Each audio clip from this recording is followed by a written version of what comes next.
Messieurs, dames, bonjour.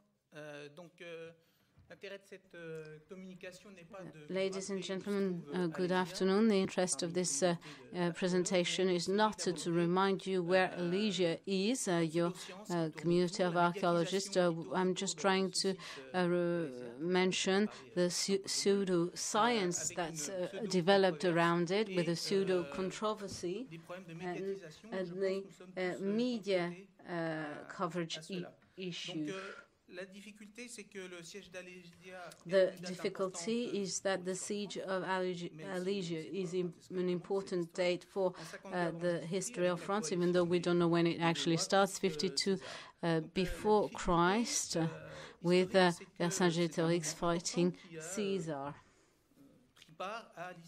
And it's taken part in the development of French history, but archaeological data on this is very difficult to bring to light, as the work on site lasted only for 2 months, and it wasn't that easy to bring to light some items. Some controversies taken place, and now it's become a mediatic one, an esoteric one. This is about saying what is the place of each and every one, and what's the ethical position we should have. Why am I here? It's because the organizers forced me to be here, but I have to thank them. I have to thank them for several reasons.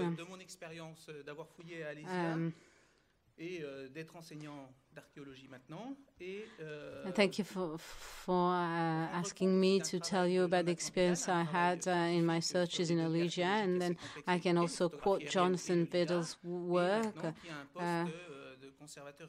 He now has a curator's position at La Réunion, which is why he didn't turn up, and his wife is just about to give birth to their child, which is why I'm here on my own. So it's going to be very quick. This Manjubi country, in the Manjubi capital, you see here it's between the Yudans country and the sequence that are on the other side. That's for the landscape, which you can see on the strike. Here you have 2 rivers limiting the landscape, and all around hills on which you had some settlements. Here this work of Jonathan Biddle shows all the defense lines, and this was shown by not only searches but also aerial photographies and the work of Vidal. So here you have also the use of Caesar's maps, but this rowboat type of portrait.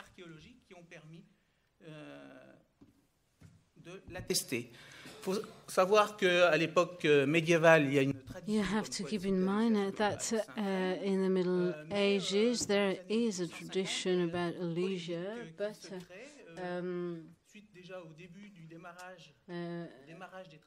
but then there's a controversy already due to the work started by Napoleon III. Jean-Paul Demeaux is going to speak about this. There is an opposition between 2 sites, a Burgundy site and a Jura site.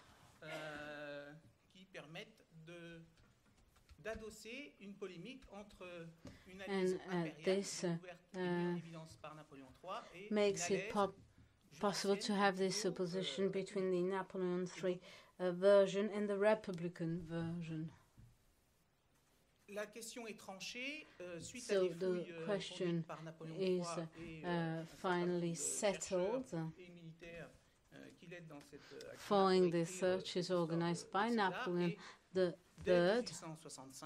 and from 1865 onwards the Alesia site is archaeologically checked as with a method that's quite modern at the time. They explore trenches and some stratigraphic cuts are carried out, and we see some ditches with researchers then being able to redraw these defense lines with various items of the times. There are Gaul items, Roman items, and so on.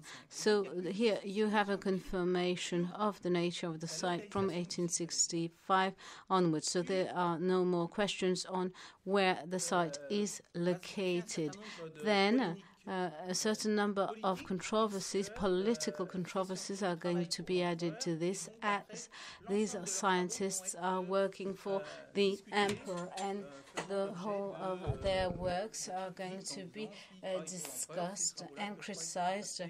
People are going to say, well, if they work for the emperor, their work is not really reliable. In the 1990s and 2000, a big international project was organized in Alesia with the objective in mind to understand the structures of the battle, and these rescue, these preventive searches, preliminary searches are organized. So from 2000 onwards you have very comprehensive documentation. You have archaeological documentation and a great part of the items. And of course, the work of Jonathan Vidal enables us to have some topography and a lot of information. So you also have the German work, but it was often criticized whether it was a French-German team.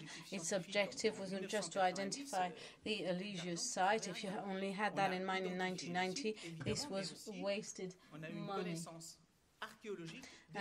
So we have some archaeological knowledge of the defense, and then that's how you can discuss the Caesarean text.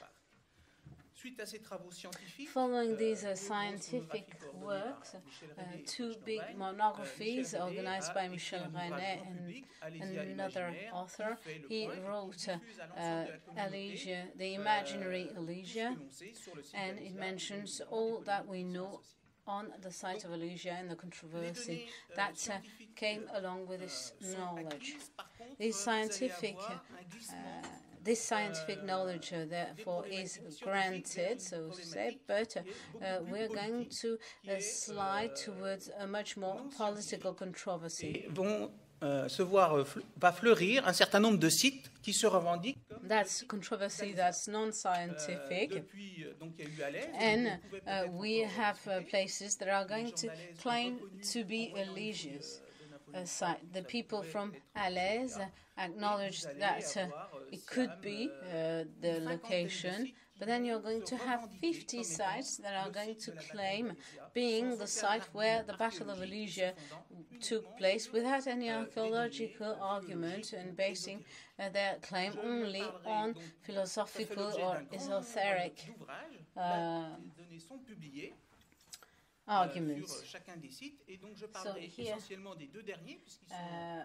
I'm showing you there's works on the site. I will only mention the two last ones, and the work of Franck Ferrand that supports the thesis of Daniel Porte. So this is to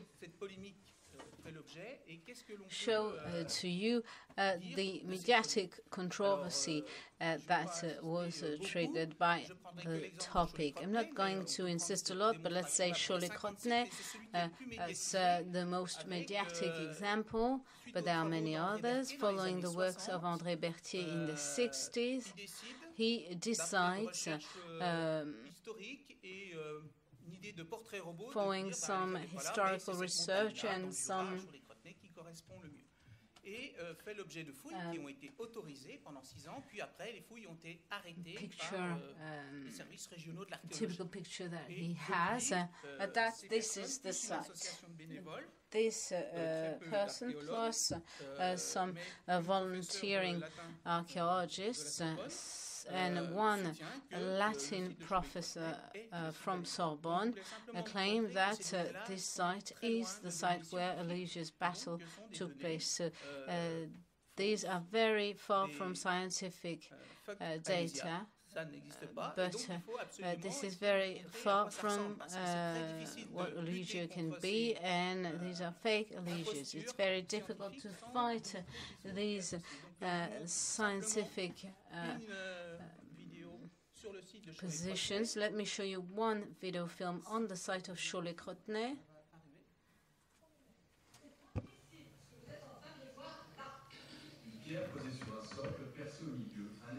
A stone on a base with a hole in the middle. While the interpreter is sorry, she cannot hear properly.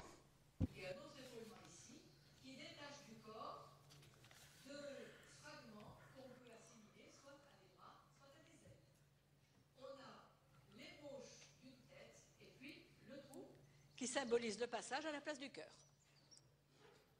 Voilà, c'est un extrait d'une très belle description d'une roche naturelle. A very nice description of a natural rock feature that, as can be frequently found in karstic reliefs, but the interpretation is really rather skewed. Let me remind you, it is not Celtic. It is supposed to be Menhir. It's supposed to be older. Everything is mixed together. The administrative authorities refused to continue this type of investigation in the field, and these people are now thought of as martyrs because they feel that they have been prevented from showing the true site of Alesia.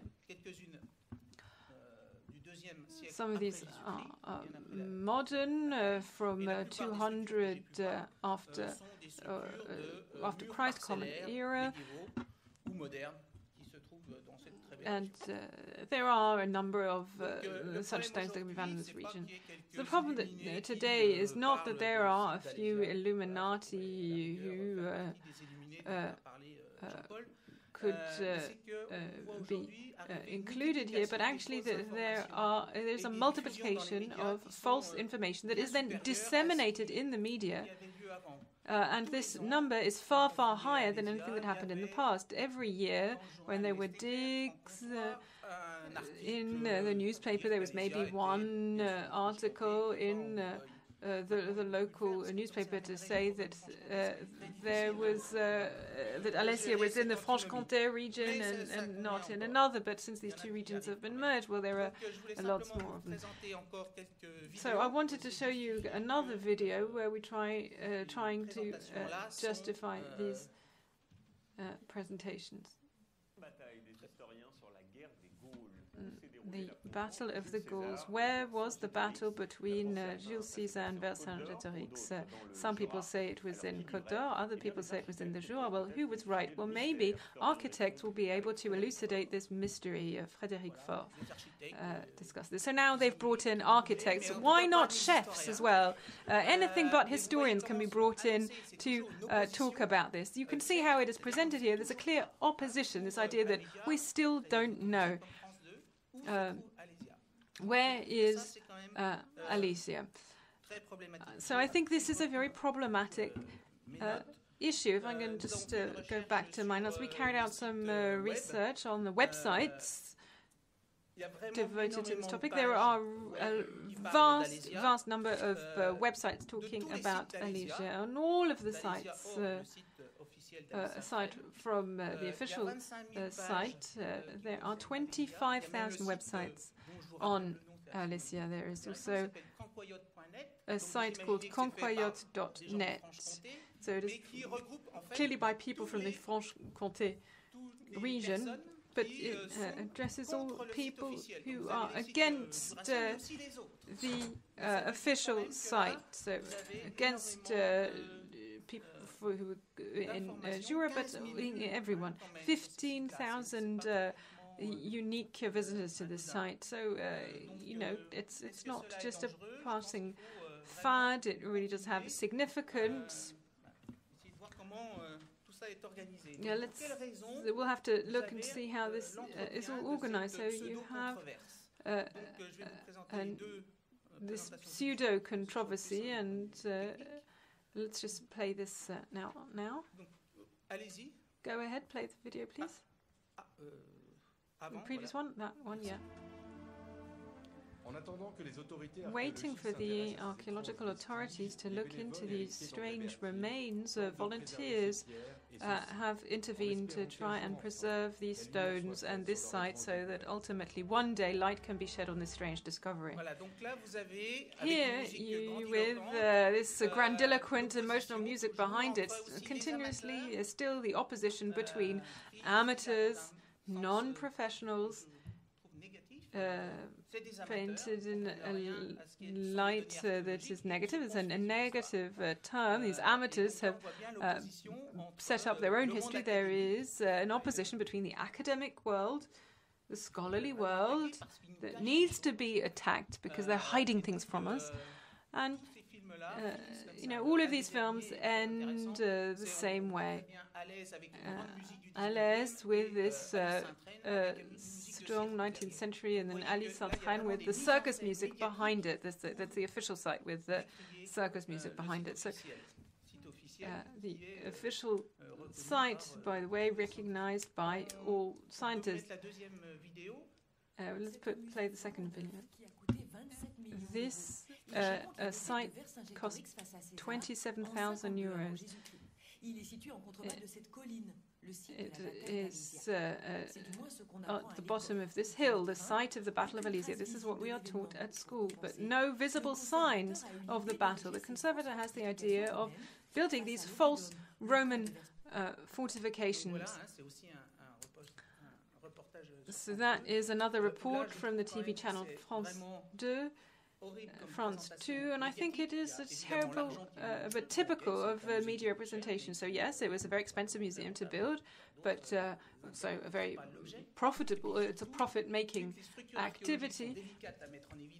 But these archaeological structures are difficult to reveal, so they have to be reconstructed. So all of the work undertaken to try and understand the mechanisms of the defensive structures. And so we have decided to just a description of Napoleon III, but we try to illustrate this with a reconstruction. We could have issued a report of geotechnicians, Napoleon III, and rather than saying on the right-hand side this is what you have, on the left-hand side this is what you have. So it's very difficult to fight back against this, because even if you're doing reconstructions, they accuse you of producing something false to try and reproduce a story that you claim took place there. So you have this foundational myth of the Republic, as Jean-Paul described us earlier. Altogether, there is this crystallization of this opposition between amateurs and intellectuals, scholars, this idea that there is some kind of conspiracy to hide the true origin of Alesia. If we can have the next slide, please. There, so that's down to me. I'll get there eventually. So how do they really use this false information?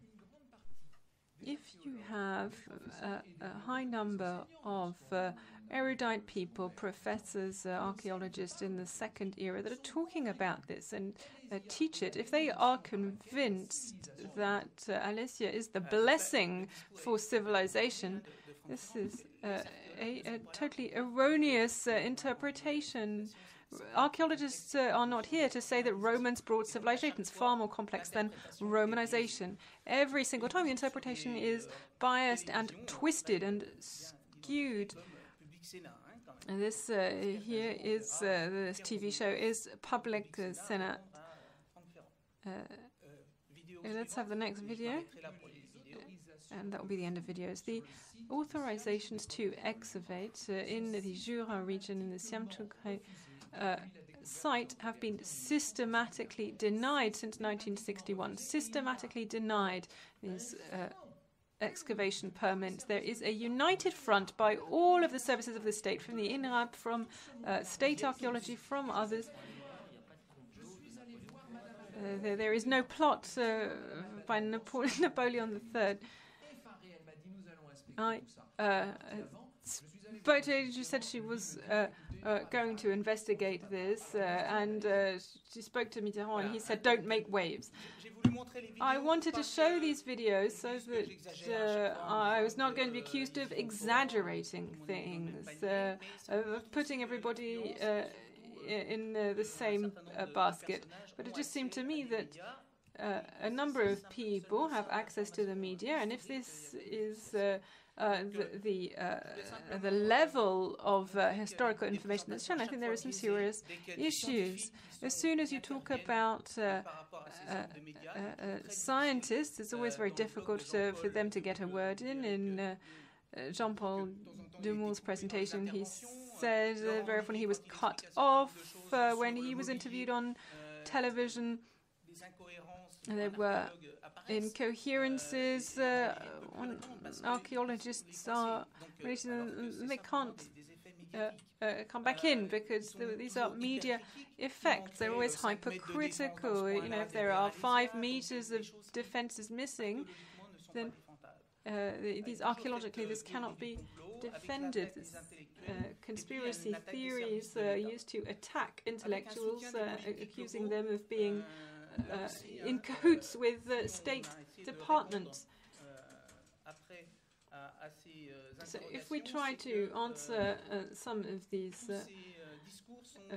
forms of questioning, all of this discourse is very close to the National Front in France, the Front National.